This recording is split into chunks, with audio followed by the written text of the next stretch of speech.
Tenemos otro domingo que no podemos estar juntos en la iglesia, pero podemos estudiar la Biblia y de hecho lo vamos a hacer. Así que yo estoy listo y usted, lápiz, papel, pero sobre todo un corazón dispuesto. ¿Vamos a orar? Dios, quiero rogarte en este momento tu auxilio, te necesitamos para poder verte, para poder aprenderte. Vamos a hablar de Jesús y al mirarte, Señor, queremos de todo corazón ver tu rostro, aprender y poder practicarlo. Gracias por tu amor, gracias por esta tu iglesia, en el nombre de Jesús. Amén.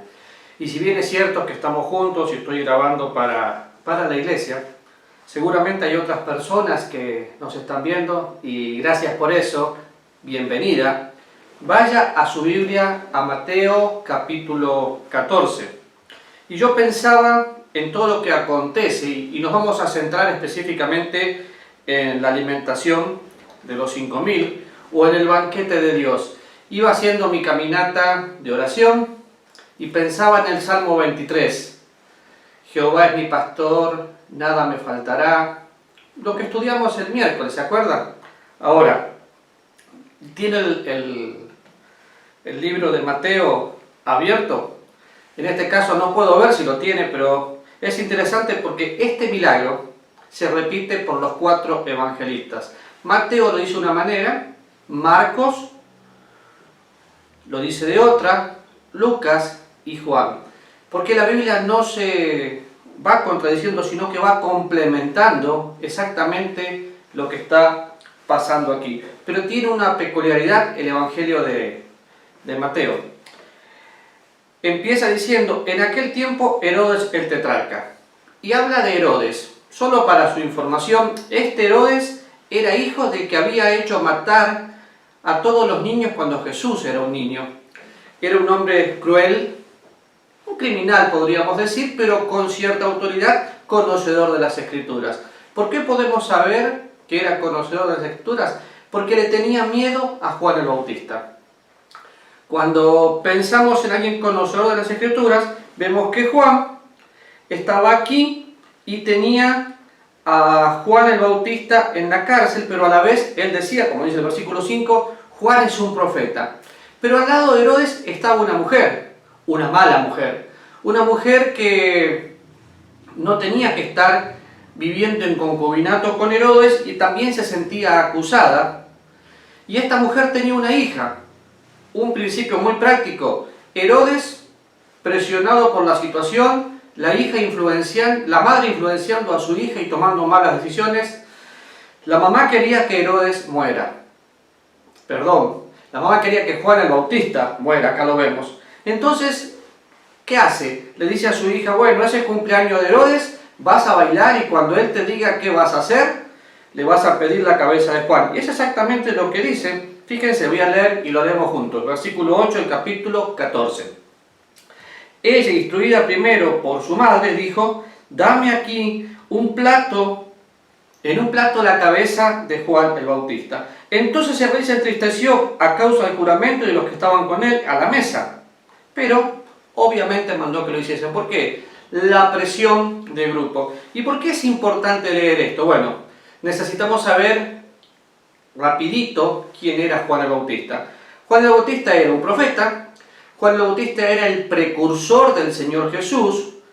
La fama de Juan el Bautista se había extendido por todos lados y todos sabían que él estaba preparando el camino del Mesías.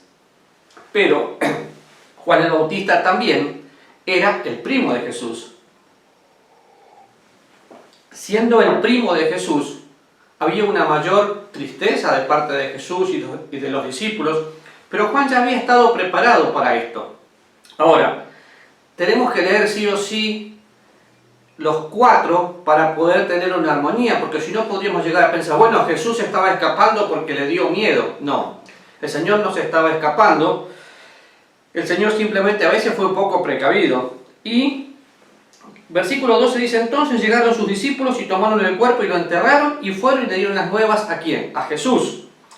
Oyendo Jesús, se apartó de allí en una barca a un lugar desierto.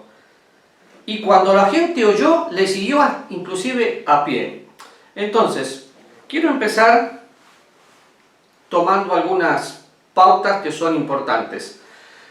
Jesús, 100% hombre, 100% Dios, como dije el domingo pasado, se le muere su primo.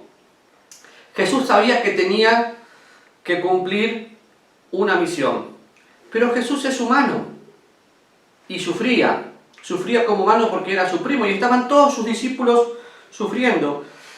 Y es interesante lo que dice Tertuliano.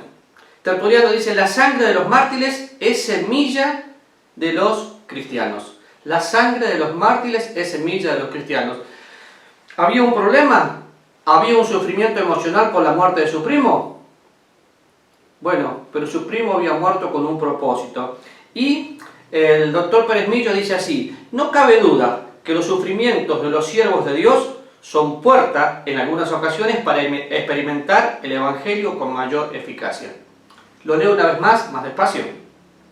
No cabe duda que los sufrimientos de los siervos de Dios son puertas en algunas ocasiones para extender el Evangelio con mayor eficacia. Y lo que dice el doctor Pérez Millo en su comentario, también lo dice el apóstol Pablo, cuando dice: las cosas que me han sucedido han sido más bien para el progreso del Evangelio. Definitivamente Juan el Bautista tenía que desaparecer de escena para que tome un lugar prominente el Señor Jesús, pero fue un momento doloroso. Ahora pensamos un poco y vamos al versículo 13 y de ahí en adelante vamos a ver algunos versículos. Y dice: oyendo Jesús se apartó en una barca. Si miramos un poquito todo el Evangelio, vamos a ver que anteriormente los discípulos habían salido a cumplir una misión evangelizadora increíble. Habían ido por todos lados sanando, predicando el Evangelio, llevando el mensaje del reino de los cielos que había venido. Pero también vamos a ver que los discípulos todavía no habían podido entender a cabalidad que Jesús venía por algo espiritual, no por algo terrenal. Ahora, es importante que me acompañen a dos lecturas. Vamos al versículo 34, fíjese, del capítulo 14. Terminada la travesía, ¿vinieron a dónde? Genesaret. Vamos a Juan, capítulo 6, versículo 59. San Juan, capítulo 6, versículo 59. Dice así: estas cosas dijo en la sinagoga, enseñando ¿en dónde? En Capernaum. Vemos que el retiro fue temporal, porque él quería estar tranquilo, quería buscar un paréntesis para poder estar con sus amigos y poder decirle a los discípulos: vengan y descansen un poco. Otro versículo, Marcos capítulo 6. Creo que este lo aclara más todavía. Marcos capítulo 6, versículo 30 y 31. A mí me cuesta mucho estar atado a un papel, pero a veces es necesario tener que hacerlo. Y Marcos capítulo 6, versículo 30 y 31, fíjese, voy a leer desde el 29. Cuando oyeron esto sus discípulos, vinieron y tomaron su cuerpo y lo pusieron en el sepulcro, lo de Juan el Bautista. Entonces los apóstoles se juntaron con Jesús y le contaron todo lo que habían hecho y lo que había enseñado. ¿Qué hicieron? Maravillas, evangelizaron. ¿Qué les dijo Dios? Entonces Jesús les dijo: venid vosotros aparte a un lugar desierto y descansad un poco, porque eran muchos los que iban y venían, de manera que aún no tenían tiempo ni para comer. Necesitaban privacidad. El Señor Jesús no trataba a sus discípulos como extraños, los trataba como amigos, era un equipo, era una familia. Entonces dijo: vengan, descansen. Qué buen principio. La obra de Dios se hace a la manera de Dios y hasta el Señor se tomó un tiempo para descansar. Entonces vemos que el retiro era temporal. Se retiró no porque tenía miedo, sino porque quería estar con sus discípulos. Los discípulos que habían hecho antes, la obra evangelizadora, genial, habían trabajado muchísimo y querían pasar un tiempo de descanso mental, un tiempo de compartir todas las experiencias de lo que Dios había hecho. Pero justo aparece mucha gente que le siguió. ¿Por qué le siguió? Porque ya habían empezado a escuchar la fama de Jesús. A partir del versículo 14 dice, y saliendo Jesús vio una gran multitud y tuvo compasión de ellos. Qué interesante cuando habla de la compasión. La palabra compasión se repite muchísimas veces en la Biblia. 12 veces en el Nuevo Testamento y 8 tienen que ver con el Señor Jesús. Por ejemplo, el Señor Jesús veía a la multitud. ¿Y qué tenía? Compasión, porque estaban como ovejas que no tienen pastor. Compasión. Ahora, pensando en todo esto, tengo que pensar y quiero enfocarme desde el 14 en adelante, cuando habla de la alimentación de los 5.000. Y si yo tuviera que ponerle un título, otra vez lo digo, pongo un banquete en la mesa de Dios. ¿Por qué? Porque de la nada Dios hizo mucho. Eso es originalidad. Ese es Dios. Y todos están medios asustados porque estamos en un momento de crisis, porque hay inflación, porque hay países que están en default, porque Estados Unidos está perdiendo dinero. Pero Dios no está en crisis. La única crisis es que el mundo amó más las tinieblas que la luz. Eso es una crisis. Lo que estamos pasando no es una crisis. ¿Por qué? Porque había un problema humano que tenía que ser resuelto en una forma divina. Había 5.000 personas, sin contar las mujeres y los niños, para darles de comer. Entonces, una tarea increíble. Pero yo acabo de leer el versículo 14 que dice, saliendo Jesús, vio una gran multitud. Al ver la multitud, tuvo compasión. Y antes de pensar en el estudio específicamente de la palabra, déjeme preguntarle, cuando usted ve las multitudes, o ve a alguien que tiene al lado, ¿qué siente? Porque el Señor sintió compasión. Estamos en un momento de la historia que nunca hemos vivido, donde todo el mundo está asustado, pero los cristianos esperamos al Salvador. ¡Gloria a Dios! Ahora, es interesante la palabra compasión. Dice así el diccionario, una sensación interna. El verbo que Mateo está usando aquí para comparar es muy ilustrativo porque tuvo compasión significa literalmente sentir en el interior, o sea en las vísceras, que las vísceras se agitan. Es muy fuerte. Y como le dije antes, esta palabra se repite 12 veces y 8 se repite por medio de los labios del Señor Jesús. Es la idea de ponerme en la piel de mi prójimo. Eso es compasión. Sentir lo que Dios siente. Si usted hace una leída rápida por el Evangelio, va a escuchar cuando el Señor decía, tuve hambre y no me diste de comer, tuve sed y no me diste de beber. Porque lo que nosotros hacemos con los demás es lo que Jesús hace a través nuestro. Ahora, cuando yo empecé a pensar en la palabra compasión, que es mucho más fuerte que tener simpatía, que es mucho más fuerte que tener lástima, pensé, si mi Padre Celestial tiene compasión así de mí, ¿no debo tener yo compasión de los que me rodean? Cuando yo recién cité de memoria que el Señor veía las multitudes y tuvo compasión, estaba citando Mateo 9:36, donde luego dice, orad al Señor de la mies para que envíe obreros a su mies. Este es el momento donde todos, por las redes sociales, por WhatsApp, persona a persona, tenemos que compartir el Evangelio de Cristo, pero no de una manera agresiva. Primero, gano el corazón. Cuando tengo el corazón de la persona, o sea, su amistad, ese corazón va a estar listo para escuchar el Evangelio de Cristo, pero es con amor.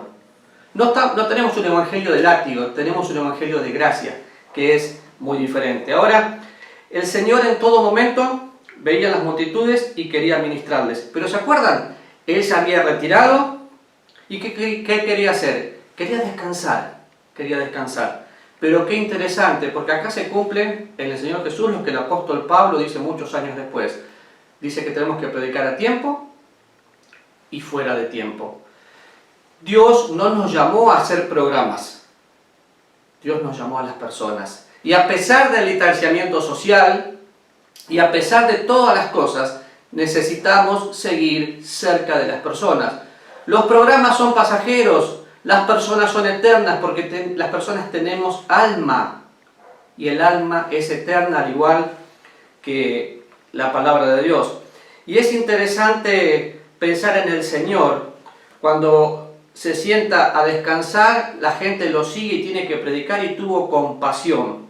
Ahora, otra definición de compasión, dice, sufrir con el otro.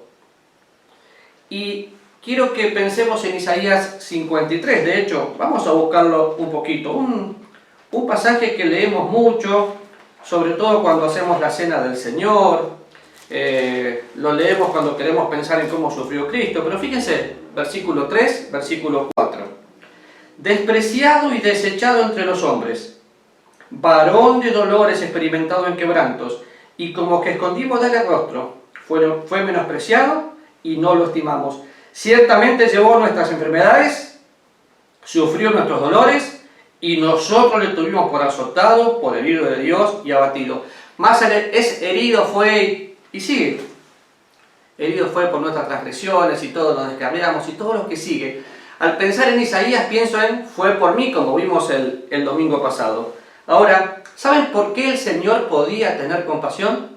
Porque Él nunca sufrió autocompasión. Y honestamente, qué cansado estoy de escuchar, pobrecito lo que estoy sufriendo.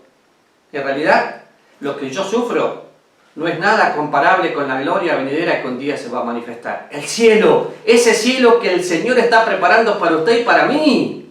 Sí, hermoso lugar. Ahora, permítame ir a Hebreos, capítulo 2, versículo 18. Y sé que a veces cuando estamos así en casa, que no podemos ir al templo, a congregarnos, a estar juntos, nos cuesta un poco más porque estamos frente a una televisión. Pero no importa, vamos a mover los dedos y buscar en la Biblia. Capítulo 2, versículo 18. Fíjese qué hermoso.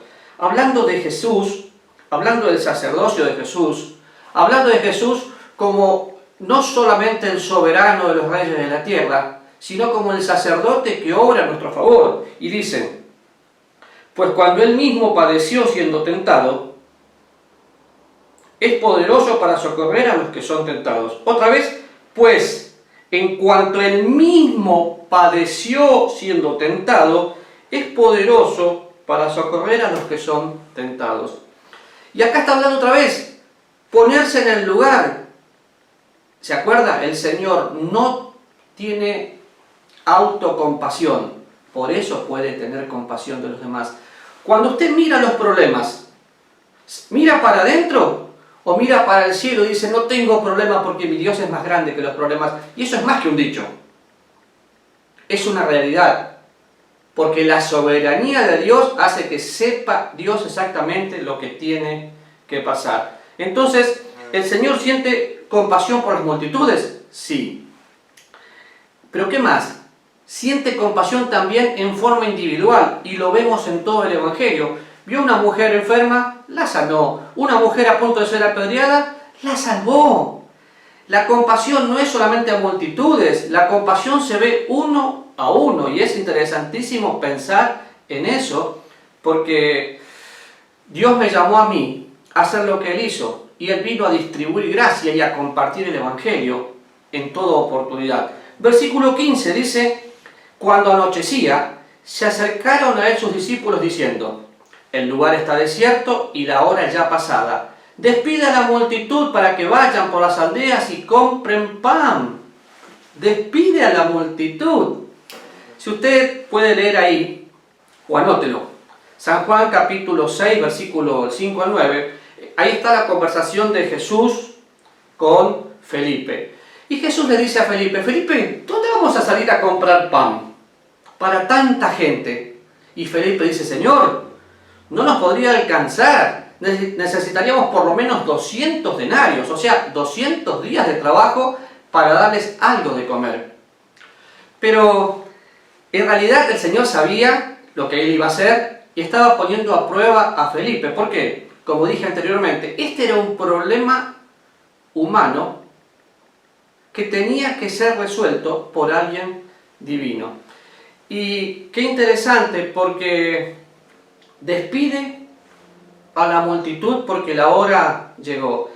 Y es lo primero que nosotros hacemos. Tratamos de guardar para mí. Trato de ahorrar para mí. Pero no pienso en que Dios va a proveer a pesar mío. Y fíjese algunas cosas interesantes. El Señor estaba llevando a las personas a suplir una necesidad. Tenían hambre. Pero estaba llevando a sus discípulos a algo mayor. A experimentar una fe genuina y poder manifestarla a otros. El apóstol Pablo dice que somos salvos por la gracia de Dios por medio de la fe. Y el apóstol Santiago dice que nuestra fe se demuestra por nuestras obras. Es importantísimo que la gente vea que mi fe me mueve a actuar, que mi compasión me lleva a la acción. Ahora, los problemas, y todos tenemos problemas, son situaciones que Dios diseña para traernos cara a cara con nuestra debilidad. ¿Para qué? Para que podamos ver la suficiencia de Dios como la única alternativa. Así que cuando usted tenga un problema, está viendo su propia debilidad y va a tener que mirar arriba y decir, Señor, no sé qué hacer. Dios ya sabe lo que va a hacer. Dios tuvo el control y tiene el control. Y como he dicho muchas veces, Dios sigue en su trono y nosotros, muy bien, nosotros confiando. Ahora, pensemos en algunas cosas prácticas, porque no quiero tomarle mucho tiempo. Despide a la multitud. No, Señor, cuando pensamos que la hora es tarde, que el lugar no es el adecuado, no podemos decir que se vayan. Nosotros somos administradores de la gracia de Dios y se requiere que los administradores sean hallados fieles, dignos de toda confianza. Pero es muy parecido a la forma que actuamos hoy, donde no queremos dar a los demás. Y yo veo que aquí hay una lección interesante. Jesús quería enseñarle a sus discípulos una lección de entrega. Quería enseñarles una lección acerca de la fe. San Juan capítulo 6, versículo 6. San Juan 6, 6. Si lo tiene antes que yo le diría que lo lea, pero no lo voy a escuchar. Entonces, dice así. Pero esto decía para probarles, porque él sabía lo que había de hacer. Claro que sí. Si mi fe no está siendo probada, ¿cómo sé verdaderamente que estoy confiando en Dios y no en mis habilidades? Entonces, Jesús le dice algo trascendental aquí. Está anocheciendo y en el versículo 16 dice, no tienen necesidad de irse, denle ustedes de comer. De comer nosotros, pero si no tenemos nada. Dios sabía lo que estaba preguntando. Dios sabía que no tenían nada. Pero es interesante porque, en primer lugar, tengo que ofrendar lo que tengo sin pensar con cuánto me quedo. Porque tengo que ser previsor y vivir de la manera siguiente. Creyendo que Cristo viene hoy todos los días. Porque el justo vive por fe. No tengo ningún problema con tener ahorros, yo mismo los tengo. Pero si mis ahorros tienen que ser puestos en la obra de Dios, amén. Dios es el que suple. Entonces, necesitamos hacer dos cosas. Primero, en una crisis, definir el problema y determinar la solución. ¿Se acordó? Definir el problema, determinar la solución. El problema ya sabemos cuál es. Hay 5.000 personas que habían estado todo el día escuchando acerca de Jesús, que tenían que irse a su casa y que tenían hambre. ¿Y cuál es la solución? No hay una solución humana a un problema que era divino. No había pulperías, almacenes o supermercados. Había que confiar en lo que Dios decía. Entonces la primera lección es confianza. Cuando hablamos de confianza, hablamos de fe. Y es cierto, la fe es la certeza de lo que se espera, la convicción de lo que no se ve. Pero la palabra fe habla de pararse sobre una base firme. Certeza. Fe es confianza y me paro sobre una base firme. ¿Cuál es la base firme? Jesús. Jesús es el autor y es el consumador de la fe. Es muy fácil decir vivo por fe, pero tiemblo todo cuando la cosa se pone mal. No, vivo por fe. Entonces, déjeme leerle esto, por favor. Un problema no es problema cuando contamos con la provisión de Dios. Un problema no es problema cuando contamos con la provisión de Dios. ¿Dios hace milagros todos los días? Por supuesto, es y será el mismo ayer y por los siglos. Ahora recordemos, los problemas son situaciones diseñadas por Dios para traernos cara a cara con su debilidad y ver a Dios como la única alternativa. Yo experimenté la gracia de Dios y entiendo perfectamente que los problemas son las oportunidades que me llevaron a crecer, que me llevaron a conocerle y a agachar la cabeza y decir, Señor, no puedo más. Y Él me levanta así y me dice, está bien que no puedas, yo lo hago. Ahora, lo primero es ofrendar lo que tengo y me habla de confianza. Lo segundo es obedecer lo que Él pide, aunque parezca ridículo, obedecer lo que Él pide y me lleva a una convicción. Imagínense que vienen, y ustedes tienen ahí, y le dicen, ¿qué tenemos? Tenemos panes y peces. ¿Y qué? ¿Vamos a darle de comer con panes y peces a toda esta gente? Sí. Pero Señor, ¿no te estarás equivocando? El Señor los estaba probando definitivamente y le dicen, traigan acá. Entonces traen a un niño, de hecho un niño precavido, que tenía 5 panes de cebada y tenía unos peces, 2 peces. El pan de cebada, solo para su información, era comida de pobre. Así que imagínense, de la nada y de la comida de un pobre, Dios suplió. Qué interesante es cuando vamos a la Biblia y vemos la ofrenda de la viuda pobre, y vemos que siempre los que más dan son los que menos tienen, porque Dios no mira mi bolsillo, Dios quiere mi corazón. Entonces, ¿obedecer lo que pide aunque parezca ridículo? Sí. ¿Por qué? Porque ofrendo lo que tengo, confianza. Obedezco lo que pido, convicción. ¿Qué convicción? La convicción de saber que Dios hace lo que quiera aunque yo no lo entienda. Y siempre su voluntad es mejor. Entonces, pienso en el niño, viene el niño, trae los panes y los peces. Y me gustaría ver la carita de ese nene, ver que los panes y los peces empiezan a multiplicar. ¡Ey! ¡Qué increíble! Y se imagina cuando llegó a su casa, y obviamente estoy deduciendo, y le contó, mamá, ¿sabés que vos fuiste precavida, me diste comida? Y esa comida empezó a multiplicarse, y la mamá le ha dicho, ¿qué te está pasando, muchacho? Pero denle ustedes de comer, ¿sí? Entonces, la convicción, ¿qué convicción? Que Dios está en control. La gente que cree en el éxito, que piensa en la multitud, y multitud no es éxito. ¿Por qué? Porque necesito compasión como una oportunidad para compartir el Evangelio. Y si es salvo, tengo que hacerlo. Así que, recuerde, ofrendo lo que tengo, confianza, obedezco lo que Él me pide, convicción, observo lo que Él hace, y esto me lleva a un compromiso. Versículo 19 dice, entonces mandó a la gente a recostarse sobre la hierba, y tomando los 5 panes y los 2 peces, levantó los ojos al cielo, los bendijo, los partió y los dio. Y usted conoce todo el texto fabuloso de lo que el Señor está haciendo aquí. Pero fíjese, los partió y los dio. ¿A quién se los dio? Se los dio a los discípulos, y los discípulos a la gente. ¿Por qué? Porque nosotros somos embajadores de Dios, y Dios trabaja a través nuestro. Somos los canales, como dice el Dr. Weber, donde Dios trabaja, canales de amor. Nosotros no somos fabricantes, somos distribuidores de la gracia de Dios. Él le da a sus discípulos, y sus discípulos se los da a la gente. Le pone a la gente acostada en diferentes lugares, los hace recostar como si estuvieran en una mesa, por eso pienso en el banquete, en la mesa de Dios. Un pasto hermoso, y les da de comer. Le das de comer de tal manera que, Dios, ahora sí estoy bien lleno, estoy satisfecho. Entonces, cuando observo lo que Él hace, eso me lleva a un compromiso. ¿Qué compromiso? Ser parte del milagro, todos los días. En este momento hay gente necesitada del Evangelio, necesitada de comida. Qué importante es la obra social de la iglesia. Necesitamos que la iglesia de Cristo empiece a tener presencia en la sociedad.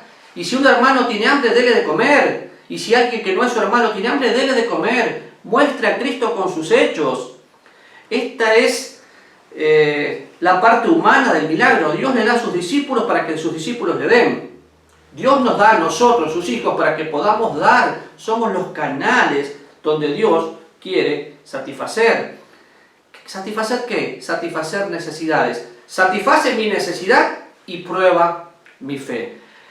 Ahora, qué importante es pensar que ninguno de los que estaban ahí pasaron hambre. 5.000 hombres, en esa época no se contaban las mujeres y los niños, y el Señor termina diciendo, recojan todo lo que sobra.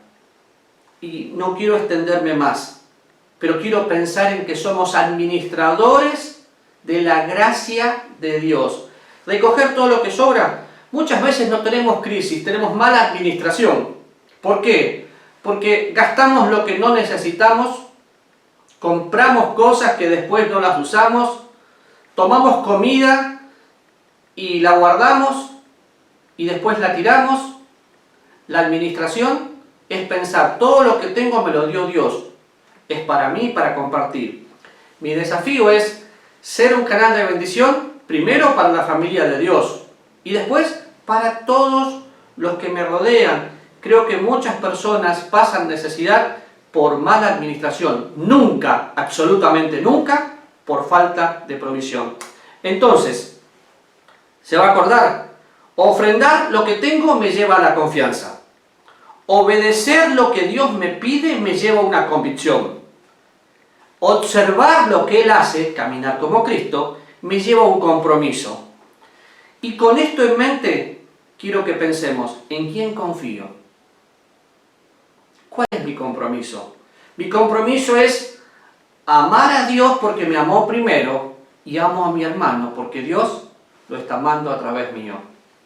Nos vemos en estos días, seguimos juntos, pero no se olvide de orar, de leer la Biblia cada día y no se achate ante esta situación porque Dios sigue en control.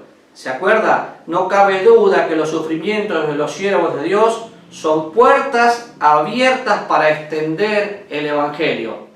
Qué hermosa es su palabra. Y por favor, lea todo el relato, porque yo no lo leí por amor al tiempo. Padre, gracias en esta oportunidad por amarme tanto. Y Señor, por dejarnos estar juntos en este momento. Habla a cada vida y a cada corazón en el nombre de Jesús. Amén.